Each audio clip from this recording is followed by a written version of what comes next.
आज के इस वीडियो में हम एक ऐसे स्टोरी की चर्चा करने वाले हैं, एक ऐसे कहानी की चर्चा करने वाले हैं कि शायद कहानी कहना भी ठीक नहीं है, क्योंकि वह बिल्कुल हकीकत घटना पर आधारित है। तो बात है 14 अगस्त 1827 की। 14 अगस्त 1827 को जन्माष्टमी था, अर्थात कृष्ण जन्माष्टमी सेलिब्रेट किया जा रहा था। पूरा भारत कृष्णमय था, भक्तिमय था। क्या बच्चा हो, बूढ़ा हो, जवान हो, जगह जगह सब समारोह मनाए जा रहे थे।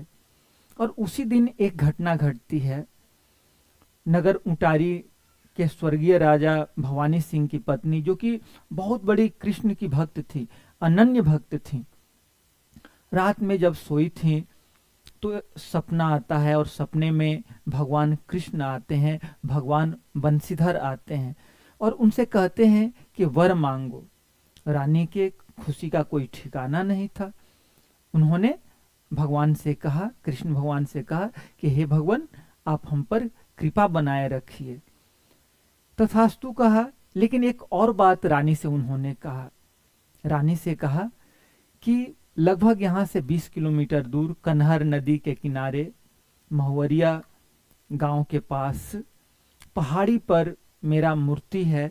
ऐसा करो कि तुम उस मूर्ति को वहां से लाओ, अपने राज्य में लाओ। वह जो जगह है वो उत्तर प्रदेश में पड़ता है। रानी सपना पर विश्वास की। अगले दिन अपने लोगों से चर्चा की और पूरे लाव लश्कर के साथ उस पहाड़ी पर जाती हैं, शिवपहरी पहाड़ी पर जाती हैं। और उस पहाड़ी पर पूरा जो क्या कहते हैं, पूजा पाठ करके, पूजा अर्चना करके, और वहां सबसे पहले अपने ही हाथों से खुदाई का काम शुभारंभ करती हैं। इसके बाद खुदाई का काम जारी रहता है। लंबे समय के बाद वहां भगवान कृष्ण की अर्थात भगवान बंशीधर की मूर्ति प्राप्त होती है। वहां से मूर्ति अब लाना था अपने राज्य, मतलब उटारी नगर लाना था। वहां से उस मूर्ति को हाथी पर लाद करके वहां से लाया गया। वहां से आते आते क्या होता है कि जो सिंह दरवाजा था राजा का, उस सिंह दरवाजा के बाहर ही हाथी बैठ जाता है। रानी का मन था कि महल के अंदर जाए, लेकिन हाथी वहीं बैठ जाता है। बहुत प्रयास किया जाता है, लेकिन हाथी वहां से टस से मस नहीं होता है। जब इस तरह की स्थिति आती है, तब रानी ऐसा करती है कि जो विद्वान पंडित हैं, ब्राह्मण हैं, उनसे सलाह मशवरा करती हैं। तो ब्राह्मण जन, जो विद्वान जन हैं, रानी को यही सलाह देती हैं कि यही भगवान कृष्ण को स्थापित कर दिया जाए। अब उसके बाद क्या होता है कि वहीं पूजा पाठ चालू हो जाता है और वहीं भगवान का मंदिर बनाने की बात हो जाती है। 21 जनवरी 1828 को राजपुरोहित से सलाह लेकर के, विद्वान ब्राह्मणों से सलाह लेकर के उस मूर्ति को वहां प्रतिष्ठित किया गया। चूंकि खुदाई में जो मूर्ति थी वो केवल कृष्ण अर्थात भगवान बंशीधर की प्राप्त हुई थी, इसलिए ऐसा विचार किया गया कि कृष्ण के साथ अर्थात भगवान बंशीधर के साथ राधिका जी का भी मूर्ति होना चाहिए। इसलिए काशी से अर्थात आज का जो बनारस है, वहां से राधिका जी की भी अष्ट धातु की मूर्ति मंगाई गई और दोनों साथ में स्थापित की गई है। वहां हम देखते हैं कि कृष्ण जो विराजमान है, भगवान बंशीधर जो विराजमान है, उस शेष नाग के फन पर, कमल के पंखुड़ियों पर, कमल के 24 पंखुड़ियों पर वो विराजमान है। भगवान शेषनाग चूंकि जमीन के अंदर दबे हुए हैं, इसलिए बाहर से वो दिखाई नहीं पड़ते हैं।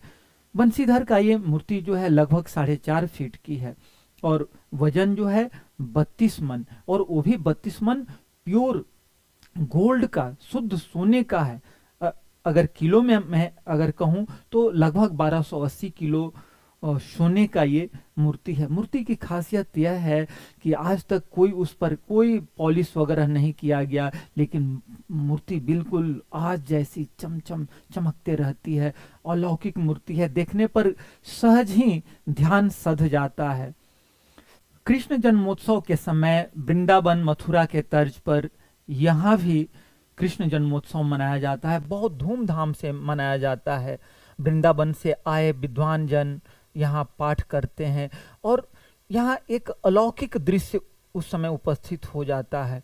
वही नहीं, फागुन महीना में भी यहाँ लगभग 1 महीना तक महोत्सव चलता है। इतिहासकार बताते हैं कि यह मूर्ति मराठों के द्वारा बनाई गई होगी, क्योंकि मराठों ने वैष्णव धर्म के प्रचार प्रसार के लिए बहुत प्रयास किया था, बहुत सारी मूर्तियां बनवाई थी। हो सकता है कि मुगलों के आक्रमण के समय मुगलों के भय से उस मूर्ति को छिपा करके पहाड़ी में रख दी गई होगी। 1930 में एक बार चोरी भी हुई थी। कुछ चोर भगवान बंशीधर की मुरली को और छतरी को चुरा ले गए थे। कहा जाता है कि वो चोर पकड़े गए, अंधे हो गए थे, भगवान मुरलीधर के को भाजन बने और वो अंधे हो गए थे। यद्यपि वो मुरली मिली नहीं, छतरी मिली नहीं, लेकिन जो राज परिवार था, राज परिवार मुरली और छतरी सोने का दान कर दिया। 1960-70 में बिरला के द्वारा उस मंदिर का जीर्णोद्धार भी किया गया। केंद्रीय पर्यटन मंत्रालय ने राज्य सरकार से इस मंदिर से जुड़ी तमाम पुरातात्विक और ऐतिहासिक महत्व की जो रिपोर्ट है मांगी है। उम्मीद है आने वाले समय में यह मंदिर कृष्ण सर्किट से जोड़ दिया जाएगा। जब जुट जाएगा तो इसका सीधे कनेक्टिविटी हो जाएगा मथुरा वृंदावन और उधर खाटू जी महाराज का जो मंदिर है उससे। यह मंदिर अपने आप में अद्भुत मंदिर है, अलौकिक मंदिर है। यहाँ आने पर गजब का जो इमोशनल चेंज देखने को मिलता है। लोग कहते हैं कि यहाँ आने पर लोगों का जो इच्छा है वो पूरी हो जाती है।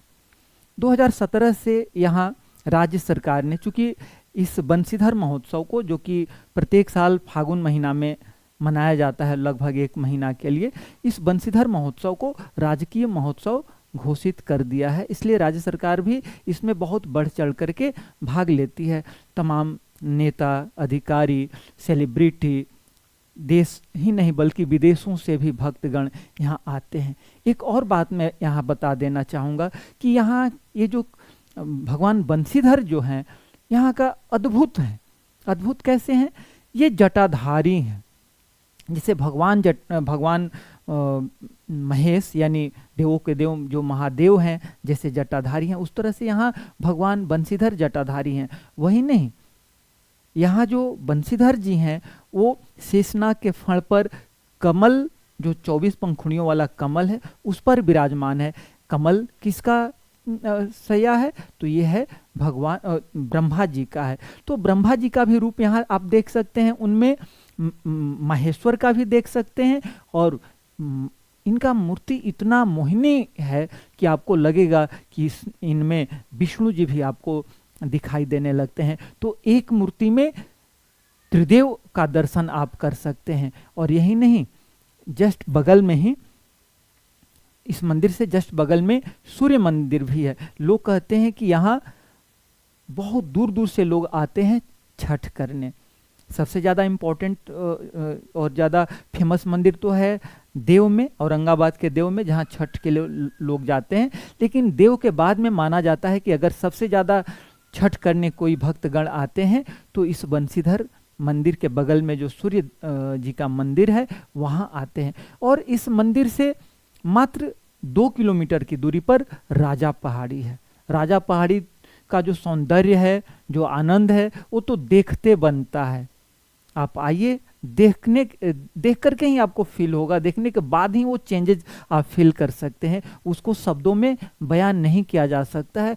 पहाड़ी पर, बहुत ऊंचाई पर भगवान शंकर का मंदिर है, अद्भुत मंदिर है। आप जाइएगा, वहाँ बैठिएगा, लगेगा जैसे कि ध्यान सध जाएगा। तो इतना छोटा सा जगह और 3 मंदिर। एक बात और मैं ऐड करना चाहूँगा। आप मनीष त्रिपाठी जी का नाम तो सुने होंगे। मनीष त्रिपाठी जी वही व्यक्ति हैं जो अयोध्या के रामलला का ड्रेस डिजाइन किए हैं। तो वही मनीष त्रिपाठी जी यहाँ भी आए थे भगवान बंशीधर का ड्रेस डिजाइन करने 2024 में, और उन्हीं का ड्रेस डिजाइन किया हुआ भगवान बंशीधर जी को पहनाया जाता है। तो यह मंदिर मैं क्या बताऊं, मैं तो गया हूं, भ्रमण किया हूं, और गजब का पॉजिटिविटी का संचार हुआ है मेरे ऊपर। तो मैं भी आप लोगों से रिक्वेस्ट करूंगा कि बड़े बड़े यहाँ लोग आते हैं। और यह मंदिर अवस्थित कहाँ है? झारखंड के गढ़वा जिला में, और बिल्कुल बॉर्डर एरिया है, एक तरफ से उत्तर प्रदेश, बिहार, छत्तीसगढ़, और ये झारखंड का गढ़वा जिला बिल्कुल बॉर्डर एरिया है। तो इतना छोटा जगह और इतना अद्भुत 3-3 मंदिर, तो क्या सोचते हैं? आइए ना, 2-3 दिन के लिए भी तो आइए, झारखंड में थोड़ा सा भ्रमण कीजिए। सोचते क्या हैं, आइए ना हमारे झारखंड में। तो आज का वीडियो देखने के लिए आप लोगों को बहुत बहुत धन्यवाद। वीडियो कैसा लगा? वीडियो अगर अच्छा लगा तो फिर इसे शेयर कीजिए, सब्सक्राइब कीजिए, लाइक कीजिए। आज का वीडियो देखने के लिए आप लोगों को बहुत बहुत धन्यवाद। भगवान बंशीधर की कृपा आप पर हमेशा हमेशा बनी रहे।